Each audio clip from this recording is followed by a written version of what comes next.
Hello my all beautiful divine soul doll table solution থেকে আমি তোলা চ্যাটার্জি আজকে নিয়ে এসেছি সরস্বতী পুজো উপলক্ষে কিছু টিপস তোমাদের জন্য। এই টিপসটা শুধু বলবো যে স্টুডেন্টদের জন্য নয়, যারা রিলেশনশিপ নিয়ে সমস্যায় আছো বা যারা ফিনান্সিয়াল ক্রাইসিসে ভুগছো তাদের সবাইকার জন্যে, বা যারা বিজনেস ইনক্রিজ করতে করতে চাইছো, আর যারা নিউ জব পেতে চাইছো বা অনেকদিন ধরে তোমরা জবের জন্য ইন্টারভিউ দিচ্ছ বাট জব তোমরা গ্র্যাব করতে পারছো না, সবাইকার জন্যে কিন্তু ছোটো ছোটো করে কিছু রেমেডি আমি শেয়ার করব। তার আগে বলে রাখি, শেষ পর্যন্ত কিন্তু তোমাদেরকে দেখতে হবে। এই ভিডিওটা একটু লেন্দি হবে, আর যাদের স্ক্রিনে এই ভিডিওটা এখন দেখা যাচ্ছে তাদের কাছে রিকোয়েস্ট করবো যে একটু ভিডিওটাকে কিন্তু শেয়ার করতে তোমরা একদমই ভুলো না। শেয়ার করা মানে হচ্ছে তোমরা এনার্জি এক্সচেঞ্জ করছো, তাতে কিন্তু কাজ তোমাদের বেটার হবে। তো যারাই দেখতে পাবে আমার ভিডিও তারা কিন্তু অবশ্যই মনে করে একটু শেয়ার করে দিও, এবং ভালো লাগলে আমার পেজটাকে ফলো করো, এবং যারা ইউটিউব থেকে দেখছো তারা ইউটিউবটা কিন্তু সাবস্ক্রাইব করতে একদমই ভুলো না। শুরু করা যাক যে আগামীকাল 2nd অফ ফেব্রুয়ারি 2025-এ আমাদের এবছরের সরস্বতী পুজো কখন থেকে কখন পড়ছে, মানে সময়সূচি হচ্ছে আগামীকাল 2রা ফেব্রুয়ারি সরস্বতী তিথি, মানে পুজোর তিথি শুরু হচ্ছে, বসন্ত পঞ্চমীর তিথিটা শুরু হচ্ছে দুপুর 12:30 থেকে, এবং থাকছে 3রা ফেব্রুয়ারি মানে সোমবার বিকেল 5:55 পর্যন্ত।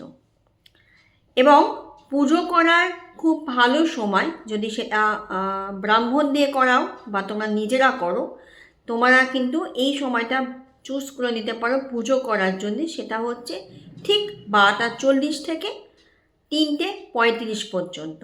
12:40 থেকে 3:35-এর মধ্যে কিন্তু তোমরা পুজোটা সেরে ফেলবার চেষ্টা করবে, যদি নিজেরা করো বা যদি ব্রাহ্মণ থেকে পুজো করাও। পুজো করার নিয়মটা একটুখানি বলে দিই। সেটা হচ্ছে চেষ্টা করবে হলুদ রঙের কাপড়ের উপরে মা সরস্বতীর মূর্তি হোক বা ফটো হোক, যেটাই তোমরা রেখে পুজো করবে সেটা রাখার।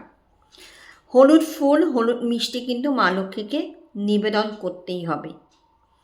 এবং তোমরা তার সাথে যেটা করতে পারো সেটা হচ্ছে পদ্ম ফুল মা লক্ষ্মীকে তোমরা নিবেদন করতে পারো কালকের দিনে। এর সঙ্গে যেটা করবে, একটা ছোট্ট রেমেডি তোমাদেরকে বলছি, সেটা করো। যারা ফিনান্সিয়াল ক্রাইসিসে ভুগছো তারা কিন্তু এটা করো।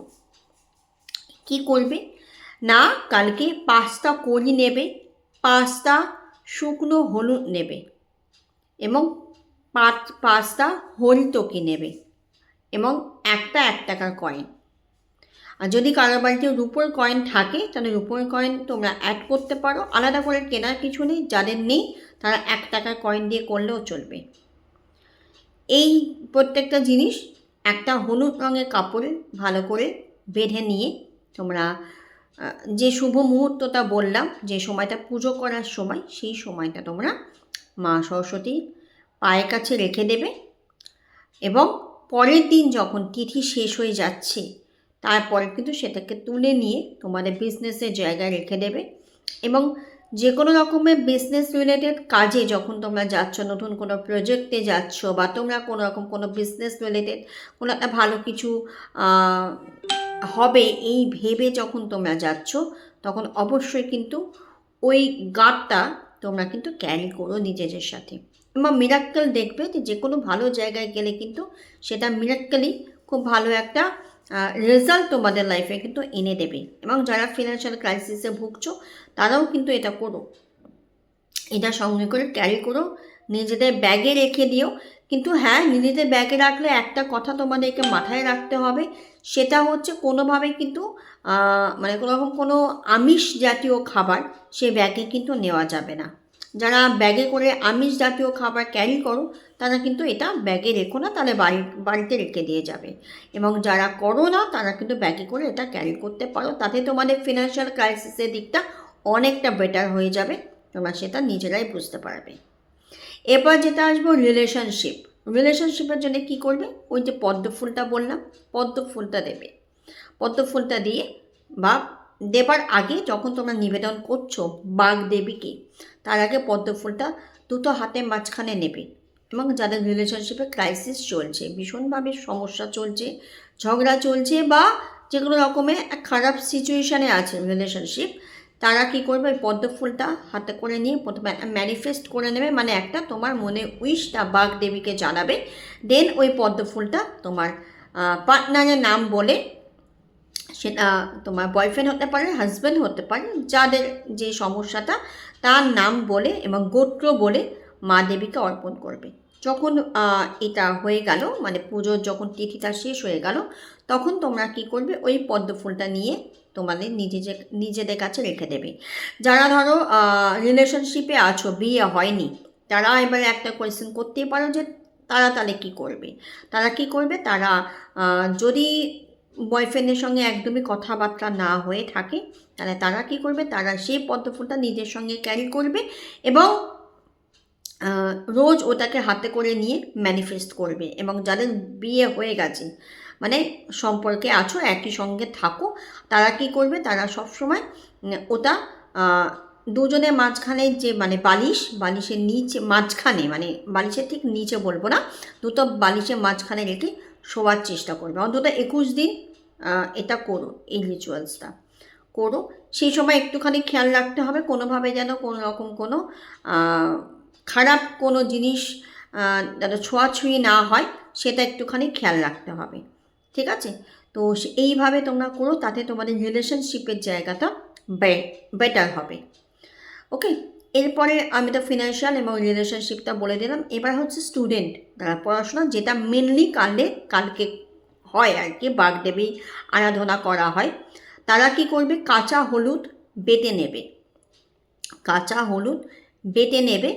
বেটে নিয়ে সেই বাটাটা মা সরস্বতী বা বাগদেবীর সামনে যখন থেকে তিথি পড়ছে রেখে দেবে। পরের দিনে সেই কাঁচা হলুদটাকে তুলে নেবে, নিয়ে তোমাদের যে পড়ার বইগুলো হয় তার উপরে একটা করে টিপ দিয়ে দেবে।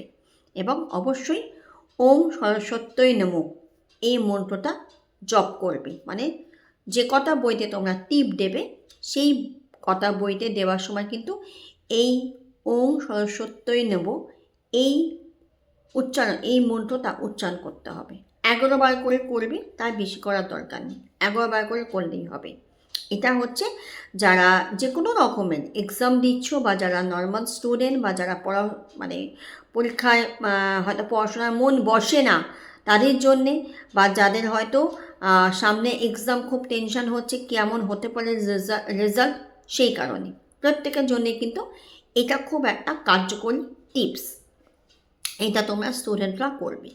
এবং যারা নিউ জবের জন্যে ট্রাই করছিলে, ওকে, যারা নিউ জবের জন্য ট্রাই করছিল, তারা কি করবে, তারা করবে হচ্ছে তোমরা একটা লাল কাপড় নেবে, ভালো করে শুনবে, লাল কাপড় বা কমলা রঙের কাপড়, লাল কমলা যে কোনো একটা কালারের কাপড় নেবে। এটা তোমরা দশকর্মা ভাণ্ডারে পেয়ে যাবে। সেখানে কি করবে, 5টা কড়ি নেবে এবং 5টা কাঁচা হলুদ নেবে, নিয়ে একটা